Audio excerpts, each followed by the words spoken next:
देव भगवान की जय। प्यारे कृष्ण कन्हैया लाल की जय। श्रीमद् भागवत महापुराण दसम स्कंध चल रहा है और आज है 72वां अध्याय।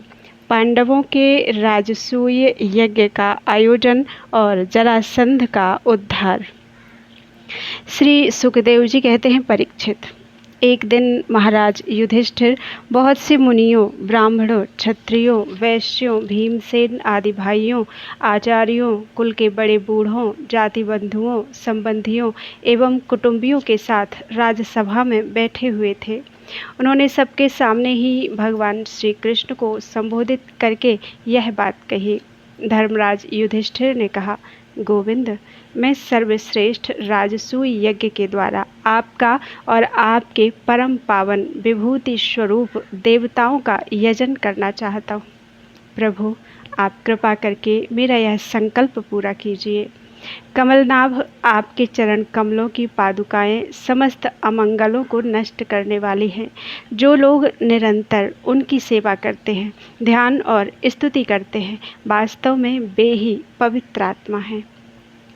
वे जन्म मृत्यु के चक्कर से छुटकारा पा जाते हैं और यदि वे सांसारिक विषयों की अभिलाषा करें तो उन्हें उनकी भी प्राप्ति हो जाती है। परंतु जो आपके चरण कमलों की शरण ग्रहण नहीं करते, उन्हें मुक्ति तो मिलती ही नहीं, सांसारिक भोग भी नहीं मिलते। देवताओं के भी आराध्य देव, मैं चाहता हूँ कि संसारी लोग आपके चरण कमलों की सेवा का प्रभाव देखें। प्रभु, कुरुवंशी और संजयवंशी नरपतियों में जो लोग आपका भजन करते हैं और जो नहीं करते, उनका अंतर आप जनता को दिखला दीजिए। प्रभु, आप सबके आत्मा समदर्शी और स्वयं आत्मानंद के साक्षात्कार हैं, स्वयं ब्रह्म हैं। आप में यह मैं हूँ और यह दूसरा, यह अपना है और यह पराया, इस प्रकार का भेदभाव नहीं है। फिर भी जो आपकी सेवा करते हैं, उन्हें उनकी भावना के अनुसार फल मिलता ही है, ठीक वैसे ही जैसे कल्प वृक्ष की सेवा करने वाले को। उस फल में जो न्यूनाधिकता होती है, वह तो न्यूनाधिक सेवा के अनुरूप ही होती है। इससे आप में विषमता या निर्दयता आदि दोष नहीं आते। भगवान श्री कृष्ण ने कहा, शत्रु विजयी धर्मराज, आपका निश्चय बहुत ही उत्तम है। राजसूय यज्ञ करने से समस्त लोकों में आपकी मंगलमयी कीर्ति का विस्तार होगा। राजन, आपका यह महायज्ञ ऋषियों, पितरों, देवताओं, सगे संबंधियों, हमें और कहाँ तक कहें समस्त प्राणियों को अभीष्ट है। महाराज, पृथ्वी के समस्त नरपतियों को जीतकर सारी पृथ्वी को अपने वश में करके और यज्ञोचित संपूर्ण सामग्री एकत्रित करके फिर इस महायज्ञ का अनुष्ठान कीजिए। महाराज, आपके चारों भाई वायु, इंद्र आदि लोकपालों के अंश से पैदा हुए हैं। वे सब के सब बड़े वीर हैं। आप तो परम मनस्वी और संयमी हैं ही। आप लोगों ने अपने सद्गुणों से मुझे अपने वश में कर लिया है। जिन लोगों ने अपनी इंद्रियों और मन को वश में नहीं किया है, वे मुझे अपने वश में नहीं कर सकते। संसार में कोई बड़े से बड़ा देवता भी तेज, यश, लक्ष्मी, सौंदर्य और ऐश्वर्य आदि के द्वारा मेरे भक्तों का तिरस्कार नहीं कर सकता। फिर कोई राजा उसका तिरस्कार कर दे, इसकी तो संभावना ही क्या है। श्री सुखदेव जी कहते हैं, परीक्षित, भगवान की बात सुनकर महाराज युधिष्ठिर का हृदय आनंद से भर गया। उनका मुख कमल प्रफुल्लित हो गया। अब उन्होंने अपने भाइयों को दिग्विजय करने का आदेश दिया। भगवान श्री कृष्ण ने पांडवों में अपनी शक्ति का संचार करके उनको अत्यंत प्रभावशाली बना दिया था। धर्मराज युधिष्ठिर ने संजयवंशी वीरों के साथ सहदेव को दक्षिण दिशा में दिग्विजय करने के लिए भेजा, नकुल को मत्स्य देशीय वीरों के साथ पश्चिम में भेजा, अर्जुन को कैकय देशीय वीरों के साथ उत्तर में और भीमसेन को मद्र देशीय वीरों के साथ पूर्व दिशा में दिग्विजय करने का आदेश दिया। परीक्षित, उन भीमसेन आदि वीरों ने अपने बल पौरुष से सब ओर के नरपतियों को जीत लिया और यज्ञ करने के लिए उद्यत महाराज युधिष्ठिर को बहुत सा धन ला कर दिया। जब महाराज युधिष्ठिर ने यह सुना कि अब तक जरासंध पर विजय नहीं प्राप्त की जा सकी, तब वे चिंता में पड़ गए। उस समय भगवान श्री कृष्ण ने उन्हें वही उपाय कह सुनाया जो उद्धव जी ने बतलाया था। परीक्षित, इसके बाद भीमसेन, अर्जुन और भगवान श्री कृष्ण ये तीनों ही ब्राह्मण का वेश धारण करके गिरिव्रज गए। वहाँ जरासंध की राजधानी थी। राजा जरासंध ब्राह्मणों का भक्त और गृहस्थोचित धर्मों का पालन करने वाला था।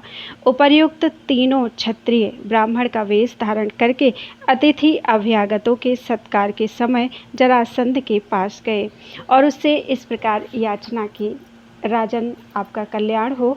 हम तीनों आपके अतिथि हैं और बहुत दूर से आ रहे हैं। अवश्य ही हम यहाँ किसी विशेष प्रयोजन से ही आए हैं, इसलिए हम आपसे जो कुछ चाहते हैं वह आप हमें अवश्य दीजिए।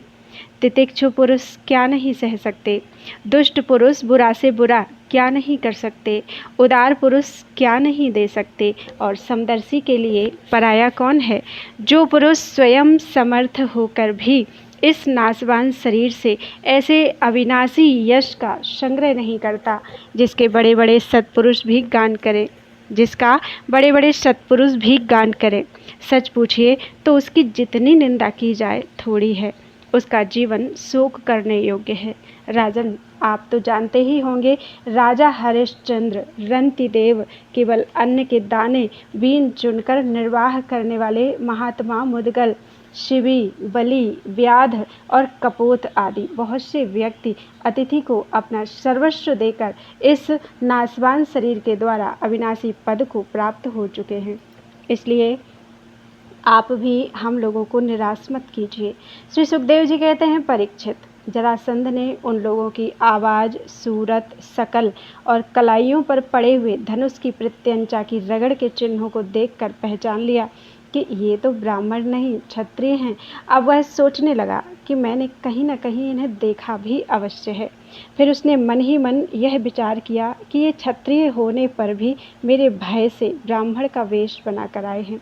जब ये भिक्षा मांगने पर ही उतारू हो गए हैं तो तब चाहे जो कुछ मांग लें मैं इन्हें दूंगा। याचना करने पर अपना अत्यंत प्यारा और दुस्तेज शरीर देने में भी मुझे हिचकिचाहट नहीं होगी। विष्णु भगवान ने ब्राह्मण का वेश धारण करके बलि का धन, ऐश्वर्य सब कुछ छीन लिया। फिर भी बलि की पवित्र कीर्ति सब ओर फैली हुई है और आज भी लोग बड़े आदर से उसका गान करते हैं। इसमें संदेह नहीं कि विष्णु भगवान ने देवराज इंद्र की राज्य लक्ष्मी बलि से छीनकर उन्हें लौटाने के लिए ही ब्राह्मण रूप धारण किया था। दैत्यराज बलि को यह बात मालूम हो गई थी और शुक्राचार्य ने उन्हें रोका भी, परंतु उन्होंने पृथ्वी का दान कर ही दिया। मेरा तो यह पक्का निश्चय है कि यह शरीर नाशवान है। इस शरीर से जो विपुल यश नहीं कमाता और जो क्षत्रिय ब्राह्मण के लिए ही जीवन नहीं धारण करता, उसका जीना व्यर्थ है। परीक्षित, सचमुच जरासंध की बुद्धि बड़ी उदार थी। उपर्युक्त विचार करके उसने ब्राह्मण वेशधारी श्री कृष्ण, अर्जुन और भीमसेन से कहा, ब्राह्मणों, आप लोग मनचाही वस्तु मांग लें।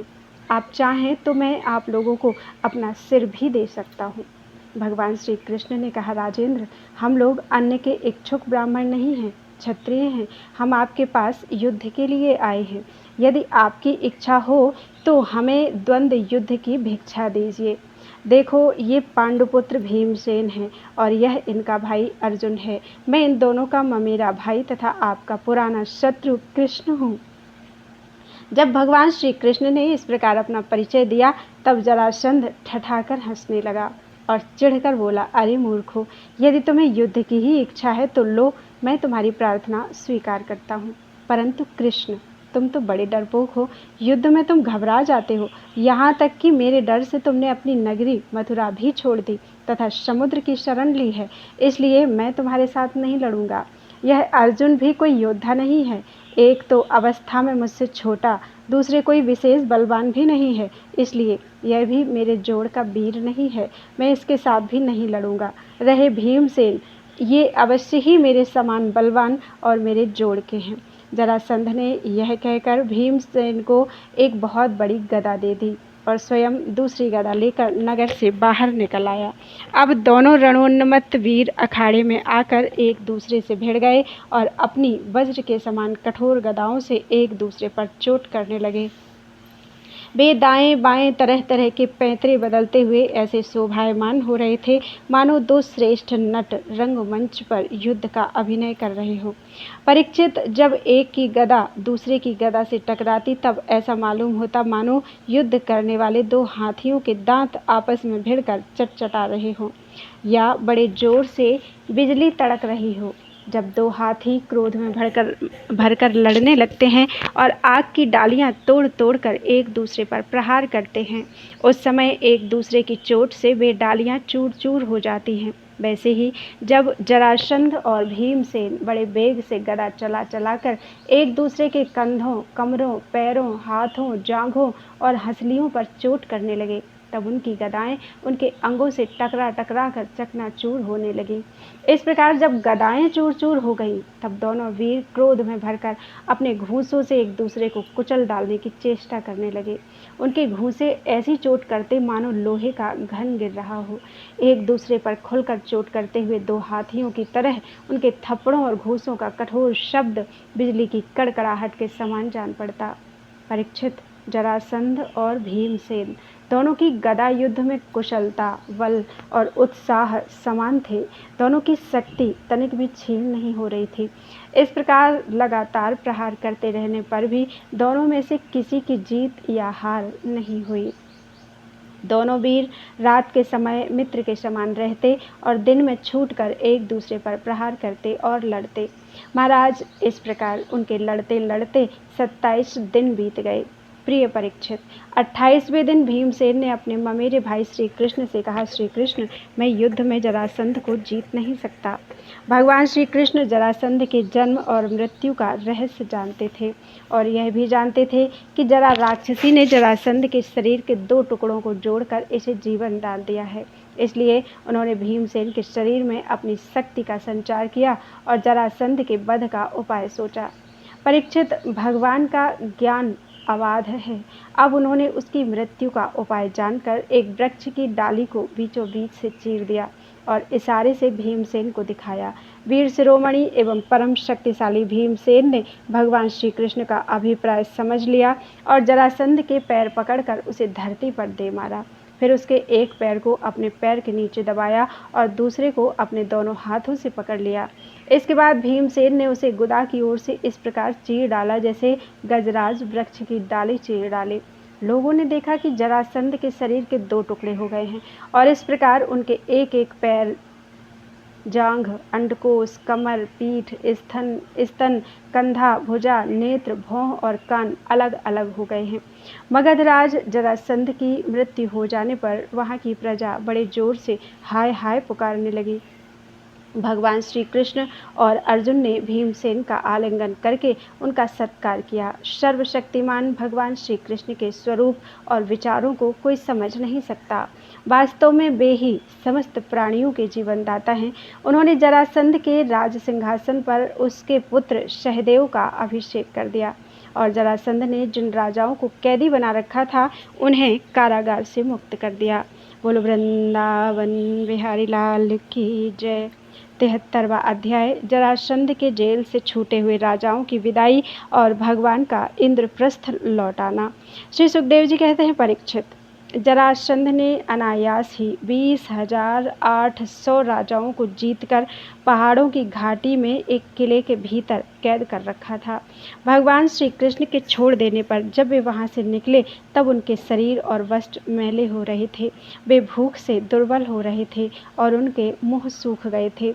जेल में बंद रहने के कारण उनके शरीर का एक एक अंग ढीला पड़ गया था। वहां से निकलते ही उन नरपतियों ने देखा कि सामने भगवान श्री कृष्ण खड़े हैं। वर्षाकालीन मेघ के समान उनका सांवला सलोना शरीर है और उस पर पीले रंग का रेशमी वस्त्र फहरा रहा है। 4 भुजाएं हैं जिनमें गदा, शंख, चक्र और कमल सुशोभित है। वक्षस्थल पर सुनहली रेखा श्रीवस्त्र का चिन्ह है और कमल के भीतरी भाग के समान कोमल रत्नारी नेत्र हैं। सुंदर बदन प्रसन्नता का सदन है। कानों में मकराकृत कुंडल झिलमिला रहे हैं। सुंदर मुकुट, मोतियों का हार, कड़े, करधनी और बाजूबंद अपने अपने स्थान पर शोभा पा रहे हैं। गले में कौस्तुभ मणि जगमगा रही है और बनमाला लटक रही है।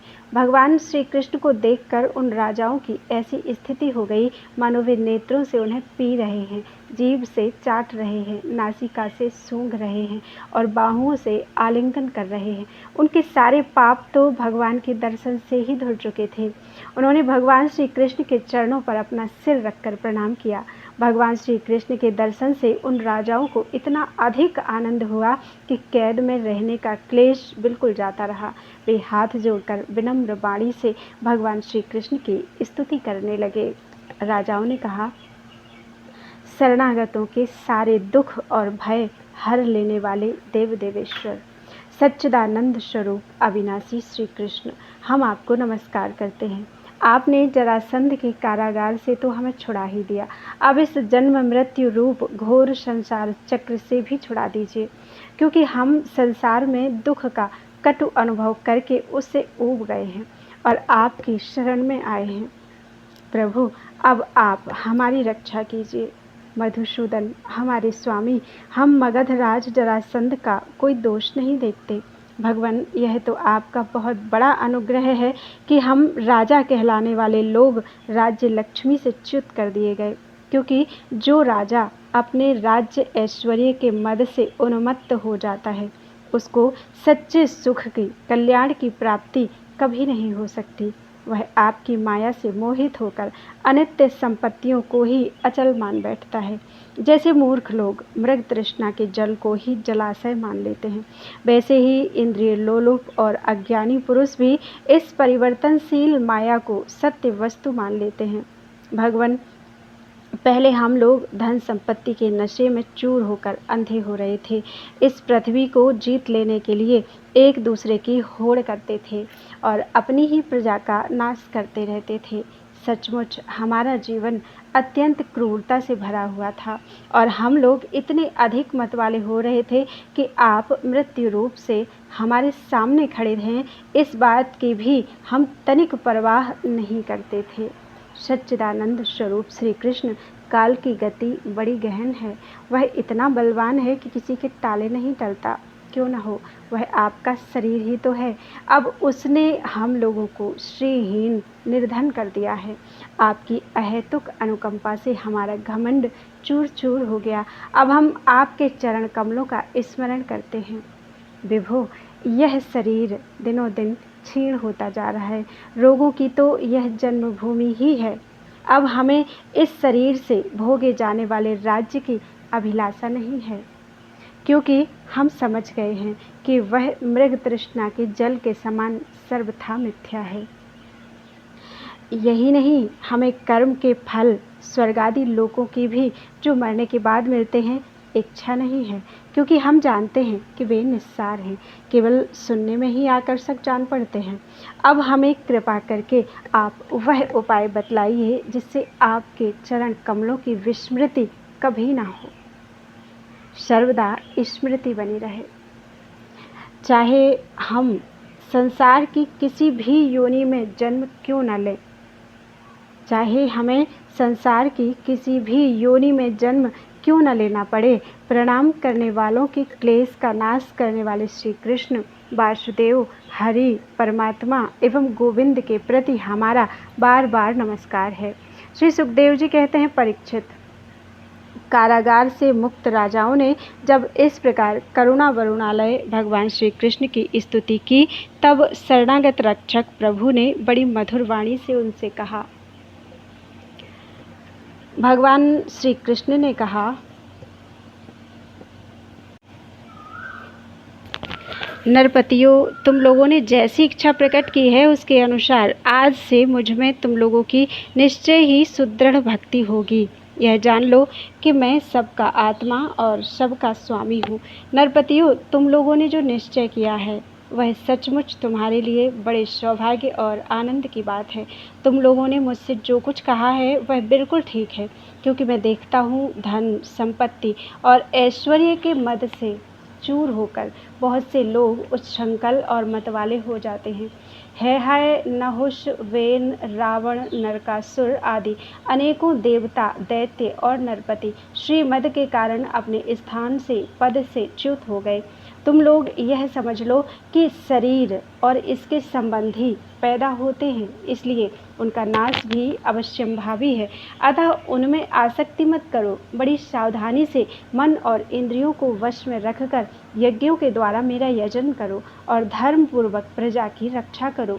तुम लोग अपनी वंश परंपरा की रक्षा के लिए, भोग के लिए नहीं, संतान उत्पन्न करो और प्रारब्ध के अनुसार जन्म, मृत्यु, सुख, दुख, लाभ, हानि जो कुछ भी प्राप्त हो उन्हें समान भाव से मेरा प्रसाद समझकर सेवन करो और अपना चित्त मुझ में लगाकर जीवन बिताओ। देह और देह के संबंधियों से किसी प्रकार की आसक्ति ना रखकर उदासीन रहो। अपने आप में, आत्मा में ही रमण करो और भजन तथा आश्रम के योग्य व्रतों का पालन करते रहो। अपना मन भली भांति मुझ में लगाकर अंत में तुम लोग मुझ ब्रह्म स्वरूप को ही प्राप्त हो जाओगे। श्री सुखदेव जी कहते हैं, परीक्षित, भुवनेश्वर भगवान श्री कृष्ण ने राजाओं को यह आदेश देकर उन्हें स्नान आदि कराने के लिए बहुत से स्त्री पुरुष नियुक्त कर दिए। परीक्षित, जरासंध के पुत्र सहदेव से उनको राजोचित वस्त्र, आभूषण, माला, चंदन आदि दिलवाकर उनका खूब सम्मान करवाया। जब वे स्नान करके वस्त्राभूषण से सुसज्जित हो चुके, तब भगवान ने उन्हें उत्तम उत्तम पदार्थों का भोजन करवाया और पान आदि विविध प्रकार के राजोचित भोग दिलवाए। भगवान श्री कृष्ण ने इस प्रकार उन बंदी राजाओं को सम्मानित किया। अब वे समस्त क्लेशों से छुटकारा पाकर तथा कानों में झिलमिलाते हुए सुंदर सुंदर कुंडल पहनकर ऐसे शोभायमान हुए जैसे वर्षा ऋतु का अंत हो जाने पर तारे। फिर भगवान श्री कृष्ण ने उन्हें सुवर्ण और मणियों से भूषित एवं श्रेष्ठ घोड़ों से युक्त रथों पर चढ़ाया, मधुर वाणी से तृप्त किया और फिर उन्हें उनके देशों को भेज दिया। इस प्रकार उदार शिरोमणि भगवान श्री कृष्ण ने उन राजाओं को महान कष्ट से मुक्त किया। अब वे जगतपति भगवान श्री कृष्ण के रूप, गुण और लीलाओं का चिंतन करते हुए अपनी अपनी राजधानी को चले गए। वहां जाकर उन लोगों ने अपनी अपनी प्रजा से परम पुरुष भगवान श्री कृष्ण की अद्भुत कृपा और लीला कह सुनाई और फिर बड़ी सावधानी से भगवान के अनुसार, आज्ञा अनुसार वे अपना जीवन व्यतीत करने लगे। परीक्षित, इस प्रकार भगवान श्री कृष्ण भीमसेन के द्वारा जरासंध का वध करवाकर भीमसेन और अर्जुन के साथ जरासंध नंदन सहदेव से सम्मानित होकर इंद्रप्रस्थ के लिए चले। उन विजयी वीरों ने इंद्रप्रस्थ के पास पहुंचकर अपने अपने शंख बजाए, जिससे उनके इष्ट मित्रों को सुख और शत्रुओं को बड़ा दुख हुआ। इंद्रप्रस्थ निवासियों का मन उस शंख ध्वनि को सुनकर खिल उठा। उन्होंने समझ लिया कि जरासंध मर गया और अब राजा युधिष्ठिर का राजसूय यज्ञ करने का संकल्प एक प्रकार से पूरा हो गया। भीमसेन, अर्जुन और भगवान श्री कृष्ण ने राजा युधिष्ठिर की वंदना की और वह सब कृत्य कह सुनाया जो उन्हें जरासंध के वध के लिए करना पड़ा था। धर्मराज युधिष्ठिर भगवान श्री कृष्ण के इस परम अनुग्रह की बात सुनकर प्रेम से भर गए। उनके नेत्रों से आनंद के आंसुओं की बूंदें टपकने लगी और वे उनसे कुछ भी कह न सके। बोलो वृंदावन बिहारी लाल की जय। 74वां अध्याय, भगवान की अग्र पूजा और शिशुपाल का उद्धार। श्री सुखदेव जी कहते हैं, परीक्षित, धर्मराज युधिष्ठिर जरासंध का वध और सर्वशक्तिमान श्री कृष्ण की अद्भुत महिमा सुनकर बहुत प्रसन्न हुए और उनसे बोले। धर्मराज युधिष्ठिर ने कहा, सच्चिदानंद स्वरूप श्री कृष्ण त्रिलोकी के स्वामी ब्रह्मा, शंकर आदि और इंद्रादि लोकपाल सब आपकी आज्ञा पाने के लिए तरसते रहते हैं और यदि वह मिल जाती है तो बड़ी श्रद्धा से उसको शिरोधार्य करते हैं। अनंत, हम लोग हैं तो अत्यंत दीन, परंतु मानते हैं अपने को भूपति और नरपति। ऐसी स्थिति में है तो हम दंड के पात्र, परंतु आप हमारी आज्ञा स्वीकार करते हैं और उसका पालन करते हैं। सर्वशक्तिमान कमल नयन। भगवान के लिए यह मनुष्य लीला का अभिनय मात्र है।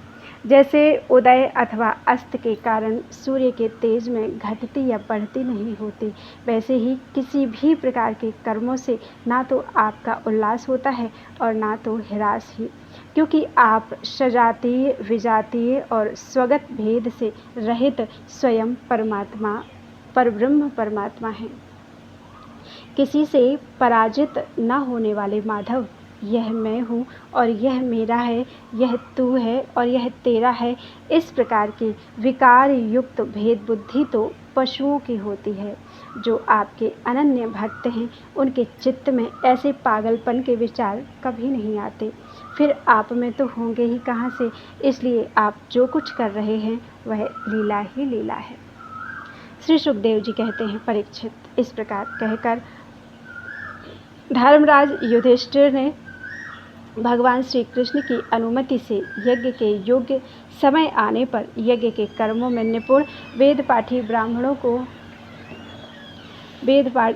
ब्राह्मणों को ऋत्विज, आचार्य आदि के रूप में वर्ण किया। उनके नाम ये हैं: श्री कृष्ण द्वैपायन, व्यासदेव, भरद्वाज, सुमंतु, गौतम, असित, वशिष्ठ, च्यवन, कंडो, मैत्रेय, कवश, त्रित, विश्वामित्र, वामदेव, सुमति, जैमिनी, कृतु, पैल, पराशर, गर्ग, वैशंपायन, अथर्वा, कश्यप, धौम्य, परशुराम, शुक्राचार्य, आसुरी, बीतिहोत्र, मधुच्छंदा, वीरसेन और अकृतव्रण। इनके अतिरिक्त धर्मराज ने द्रोणाचार्य, भीष्म पितामह, कृपाचार्य, धृतराष्ट्र और उनके दुर्योधन आदि पुत्रों और महामती विदुर आदि को भी बुलवाया। राजन, राजसूय यज्ञ का दर्शन करने के लिए देश के सब राजा, उनके मंत्री तथा कर्मचारी, ब्राह्मण, क्षत्रिय, वैश्य, शूद्र, सब के सब वहां आए। इसके बाद ऋत्विज ब्राह्मणों ने सोने के हलों से यज्ञ भूमि को जुतवाकर राजा युधिष्ठिर को शास्त्रानुसार यज्ञ की दीक्षा दी। प्राचीन काल में जैसे वरुण देव के यज्ञ में सब के सब यज्ञ पात्र सोने के बने हुए थे, वैसे ही युधिष्ठिर के यज्ञ में भी थे।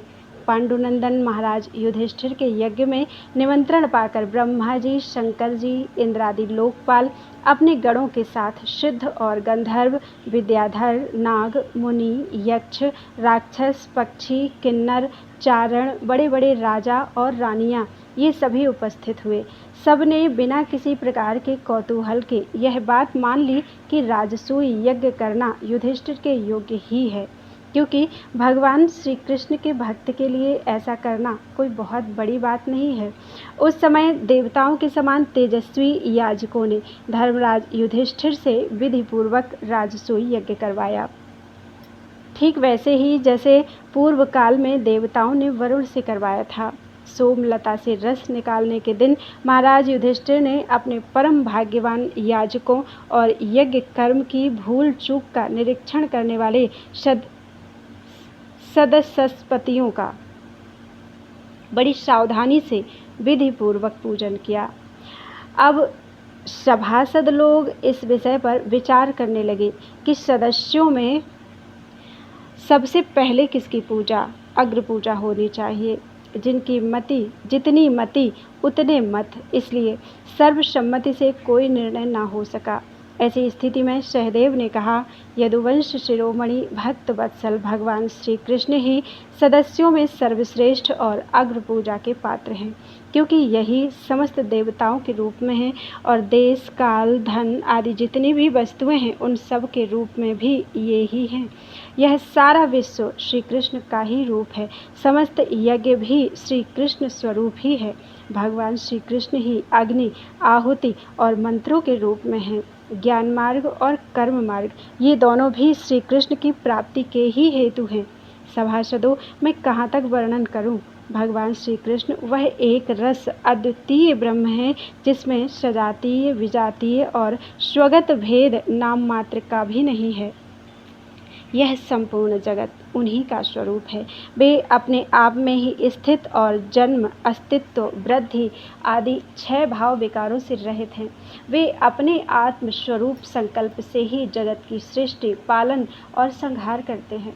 सारा जगत श्री कृष्ण के ही अनुग्रह से अनेकों प्रकार के कर्म का अनुष्ठान करता हुआ धर्म, अर्थ, काम और मोक्ष रूप पुरुषार्थों का संपादन करता है। इसलिए सबसे महान भगवान श्री कृष्ण की ही अग्र पूजा होनी चाहिए। इनकी पूजा करने से समस्त प्राणियों की तथा अपनी भी पूजा हो जाती है। जो अपने दान धर्म को अनंत भाव से युक्त करना चाहता हो, उसे चाहिए कि समस्त प्राणियों और पदार्थों के अंतरात्मा, भेदभाव रहित, परम शांत और परिपूर्ण भगवान श्री कृष्ण को ही दान करे। परीक्षित सहदेव भगवान की महिमा और उनके प्रभाव को जानते थे। इतना कहकर वे चुप हो गए। उस समय धर्मराज युधिष्ठिर की यज्ञ सभा में जितने सत्पुरुष उपस्थित थे, सबने एक स्वर से बहुत ठीक कहकर सहदेव की बात का समर्थन किया। धर्मराज युधिष्ठिर ने ब्राह्मणों की यह आज्ञा सुनकर तथा सभासदों का अभिप्राय जानकर बड़े आनंद से, प्रेमोद्रेक से विह्वल होकर भगवान श्री कृष्ण की पूजा की।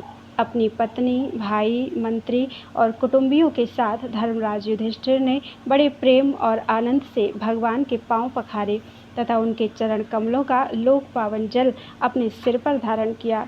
उन्होंने भगवान को पीले पीले रेशमी वस्त्र और बहुमूल्य आभूषण समर्पित किए। उस समय उनके नेत्र प्रेम और आनंद के आंसुओं से इस प्रकार भर गए कि वे भगवान को भली भांति देख भी नहीं सकते थे। यज्ञ सभा में उपस्थित सभी लोग भगवान श्री कृष्ण को इस प्रकार पूजित सत्कृत देखकर हाथ जोड़े हुए नमो नमः, जय जय इस प्रकार के नारे लगा कर उन्हें नमस्कार करने लगे। उस समय आकाश से स्वयं ही पुष्पों की वर्षा होने लगी। परीक्षित अपने आसन पर बैठा हुआ शिशुपाल यह सब देख सुन रहा था। भगवान श्री कृष्ण के गुण सुनकर उसे क्रोध हो आया और वह उठकर खड़ा हो गया। वह भरी सभा में हाथ उठाकर बड़ी असहिष्णुता किंतु निर्भयता के साथ भगवान को सुना कर अत्यंत कठोर बातें कहने लगा। सभासदों, श्रुतियों का यह कहना सर्वथा सत्य है कि काल ही ईश्वर है। लाख चेष्टा करने पर भी वह अपना काम करा ही लेता है।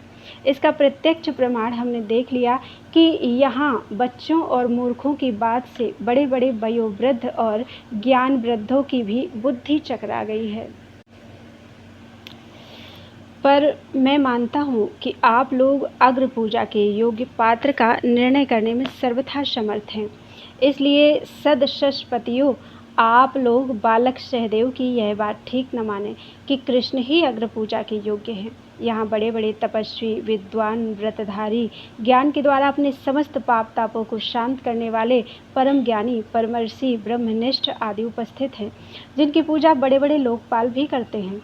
यज्ञ की भूल चूक बतलाने वाले उन सदशस्पतियों को छोड़कर यह कुल कलंक ग्वाला भला अग्र पूजा का अधिकारी कैसे हो सकता है? क्या कौआ कभी यज्ञ के पुरोडास का अधिकारी हो सकता है? न इसका कोई वर्ण है और ना तो आश्रम, कुल भी इसका ऊंचा नहीं है। सारे धर्मों से यह बाहर है। वेद और लोक मर्यादाओं का उल्लंघन करके मनमाना आचरण करता है। इसमें कोई गुण भी नहीं है। ऐसी स्थिति में यह अग्र पूजा का पात्र कैसे हो सकता है? आप लोग जानते हैं कि राजा ययाति ने इसके वंश को शाप दे रखा है, इसलिए सत्पुरुषों ने इस वंश का ही बहिष्कार कर दिया है। ये सब सर्वदा व्यर्थ मधुपान में आसक्त रहते हैं, फिर ये अग्र पूजा के योग्य कैसे हो सकते हैं? इन सब ने ब्रह्मर्षियों के द्वारा सेवित मथुरा आदि देशों का परित्याग कर दिया और ब्रह्म वर्चस्व के विरोधी वेद चर्चा रहित समुद्र में किला बनाकर रहने लगे। वहाँ से जब ये बाहर निकलते हैं तो डाकुओं की तरह सारी प्रजा को सताते हैं। परीक्षित, सच पूछो तो शिशुपाल का सारा शुभ नष्ट हो चुका था।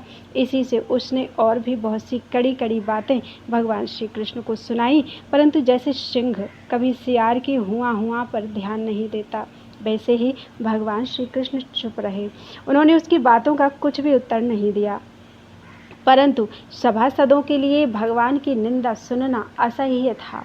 उनमें से कई अपने अपने कान बंद करके क्रोध से शिशुपाल को गाली देते हुए बाहर चले गए। परीक्षित, जो भगवान की या भगवत परायण भक्तों की निंदा सुनकर वहाँ से हट नहीं जाता, वह अपने शुभ कर्मों से च्युत हो जाता है और उसकी अधोगति होती है। परीक्षित, अब शिशुपाल को मार डालने के लिए पांडव, मत्स्य, कैकय और संजय वंशी नरपति क्रोधित होकर हाथों में हथियार लेकर उठ खड़े हुए, परंतु शिशुपाल को इससे कोई घबराहट नहीं हुई। उसने बिना किसी प्रकार का आगा पीछा सोचे अपनी ढाल तलवार उठा ली और भरी सभा में वह श्री कृष्ण के पक्षपाती राजाओं को ललकारने लगा। उन लोगों को लड़ते झगड़ते देख भगवान श्री कृष्ण उठ खड़े हुए। उन्होंने अपने पक्षपाती राजाओं को शांत किया और स्वयं क्रोध करके अपने ऊपर झपटते हुए शिशुपाल का सिर छुरे के समान तीखी धार वाले चक्र से काट लिया। शिशुपाल के मारे जाने पर वहाँ बड़ा कोलाहल मच गया। उसके अनुयायी नरपति अपने अपने प्राण बचाने के लिए वहाँ से भाग खड़े हुए।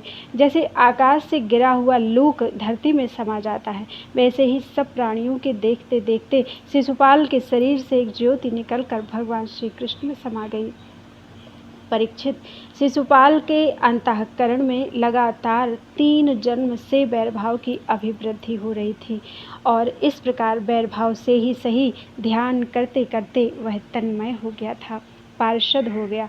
सच है, मृत्यु के बाद होने वाली गति में भाव ही कारण है।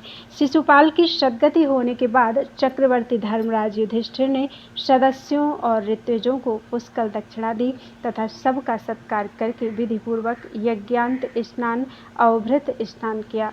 परीक्षित, इस प्रकार योगेश्वरेश्वर भगवान श्री कृष्ण ने धर्मराज युधिष्ठिर का राजसु यज्ञ पूर्ण किया और अपने सगे संबंधी और सुहृदों की प्रार्थना से कुछ महीनों तक वहीं रहे। इसके बाद राजा युधिष्ठिर की इच्छा न होने पर भी सर्वशक्तिमान भगवान श्री कृष्ण ने उनसे अनुमति ले ली और अपनी रानियों तथा मंत्रियों के साथ इंद्रप्रस्थ से द्वारिकापुरी की यात्रा की। परीक्षित, मैं यह उपाख्यान तुम्हें बहुत विस्तार से 7वें स्कंद में सुना चुका हूँ कि वैकुंठवासी जय और विजय को सनकादि ऋषियों के शाप से बार बार जन्म लेना पड़ा। महाराज युधिष्ठिर राजसूय का यज्ञांत स्नान करके ब्राह्मण और क्षत्रियों की सभा में देवराज इंद्र के समान शोभायमान होने लगे। राजा युधिष्ठिर ने देवता, मनुष्य और आकाशचारियों का यथा योग्य सत्कार किया तथा वे भगवान श्री कृष्ण एवं राजसूय यज्ञ की प्रशंसा करते हुए बड़े आनंद से अपने अपने लोक को चले गए।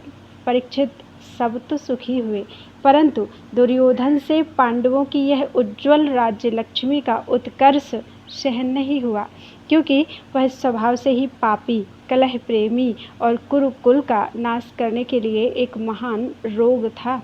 परीक्षित, जो पुरुष भगवान श्री कृष्ण की इस लीला का शिशुपाल वध, जरासंध वध, बंदी राजाओं की मुक्ति और यज्ञ अनुष्ठान का कीर्तन करेगा, वह समस्त पापों से छूट जाएगा। बोलो वृंदावन बिहारी लाल की जय। राजसू यज्ञ की पूर्ति और दुर्योधन का अपमान।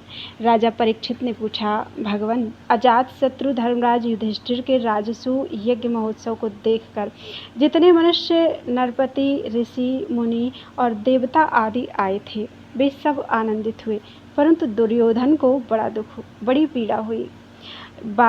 यह बात मैंने आपके मुख से सुनी है। भगवान, आप कृपा करके इसका कारण बतलाइए। श्री सुखदेव जी महाराज ने कहा, परीक्षित, तुम्हारे दादा युधिष्ठिर बड़े महात्मा थे। उनके प्रेम बंधन से बंधकर सभी बंधु बांधवों ने राजसू यज्ञ में विभिन्न सेवा कार्य स्वीकार किया था।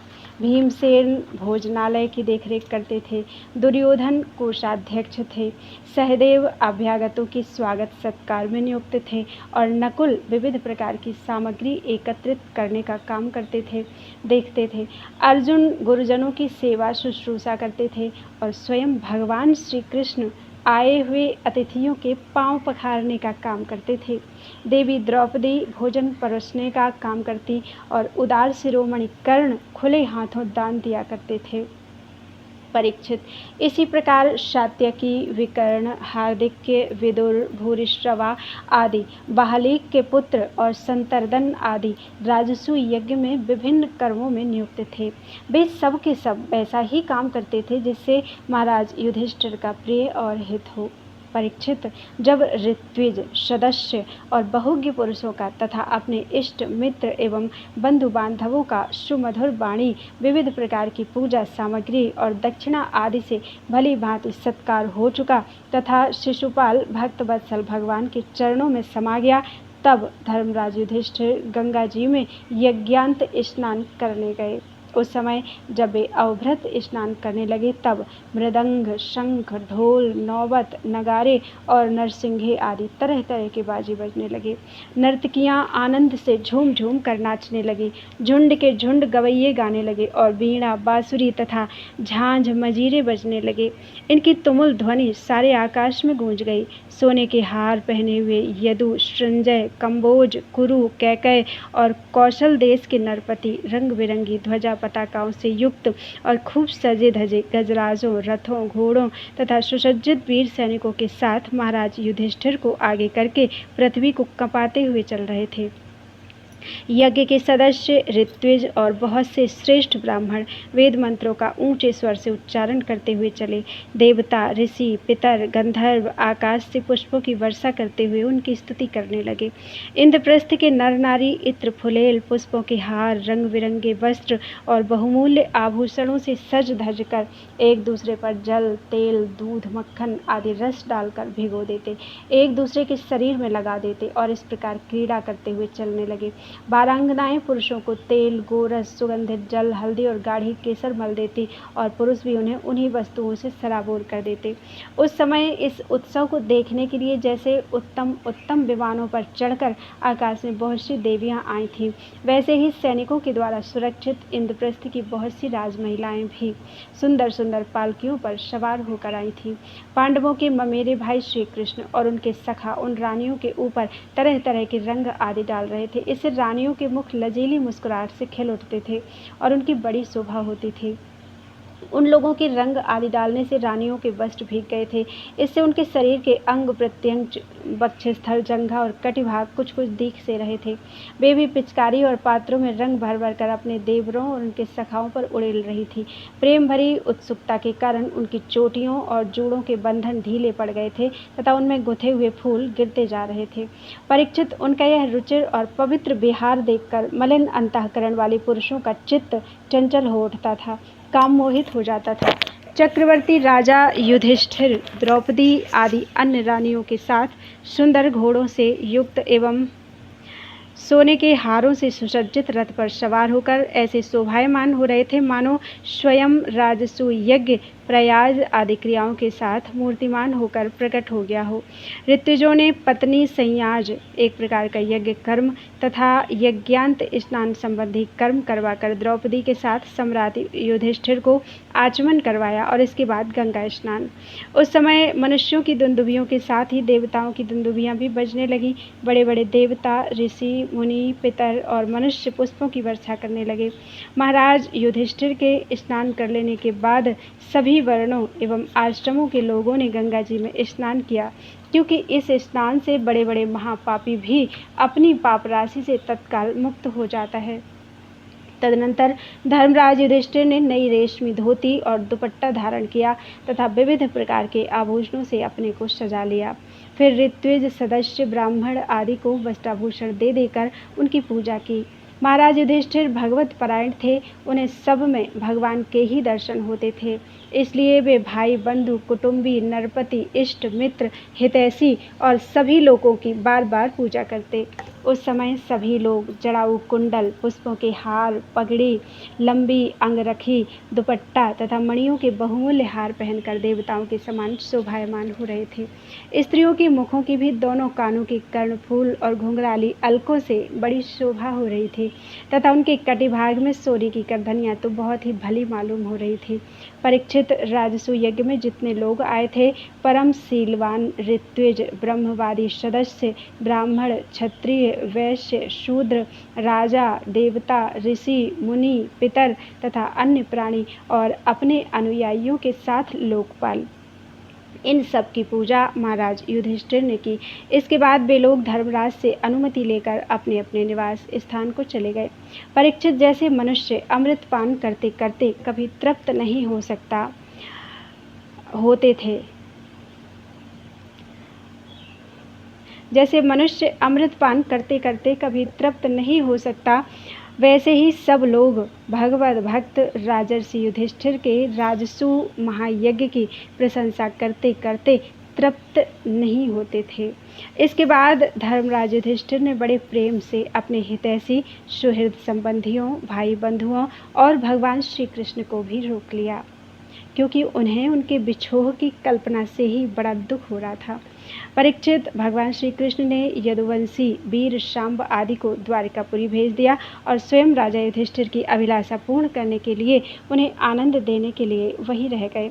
इस प्रकार धर्मनंदन महाराज युधिष्ठिर मनोरथों के महान समुद्र को, जिसे पार करना अत्यंत कठिन है, भगवान श्री कृष्ण की कृपा से अनायास ही पार कर गए और उनकी सारी चिंता मिट गई। एक दिन की बात है, भगवान के परम प्रेमी महाराज युधिष्ठिर के अंतःपुर की सौंदर्य संपत्ति और राजसू यज्ञ द्वारा प्राप्त महत्व को देखकर दुर्योधन का मन डाह से जलने लगा। परीक्षित, पांडवों के लिए मय दानव ने जो महल बना दिए थे, उनमें नरपति, दैत्यपति और सुरपतियों की विविध विभूतियाँ तथा श्रेष्ठ सौंदर्य स्थान स्थान पर शोभायमान था। उनके द्वारा राजरानी द्रौपदी अपने पतियों की सेवा करती थी। उस राजभवन में उन दिनों भगवान श्री कृष्ण की सहस्रों रानियां निवास करती थीं। नितंब के भारी भार के कारण जब वे उस राजभवन में धीरे धीरे चलने लगती थी, तब उनके पांजेबों की झनकार चारों ओर फैल जाती थी। उनका कटिभाग बहुत ही सुंदर था तथा उनके वक्षस्थल पर लगी हुई केसर की लालिमा से मोतियों के सुंदर श्वेत हार भी लाल लाल जान पड़ते थे। कुंडलों की और घुंघराली अलकों की चंचलता से उनके मुख की शोभा और भी बढ़ जाती थी। यह सब देखकर दुर्योधन के हृदय में बड़ी जलन होती। परीक्षित, सच पूछो तो दुर्योधन का चित्त द्रौपदी में आसक्त था और यही उसकी जलन का मुख्य कारण भी था। एक दिन राजाधिराज महाराज युधिष्ठिर अपने भाइयों, संबंधियों एवं अपने नैनों के तारे परम हितैषी भगवान श्री कृष्ण के साथ मैदानों की बनाई सभा में स्वर्ण सिंहासन पर देवराज इंद्र के समान विराजमान थे। उनकी भोग सामग्री, उनकी राज्य लक्ष्मी ब्रह्मा जी के ऐश्वर्य के समान थी। बंदीजन उनकी स्तुति कर रहे थे। उसी समय अभिमानी दुर्योधन अपने दुशासन आदि भाइयों के साथ वहां आया। उसके सिर पर मुकुट, गले में माला और हाथ में तलवार थी।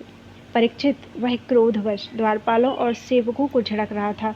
उस सभा में मैदानों ने ऐसी माया फैला रखी थी कि दुर्योधन ने उससे मोहित होकर स्थल को जल समझकर अपने वस्त्र समेट लिए और जल को स्थल समझकर वह उसमें गिर पड़ा।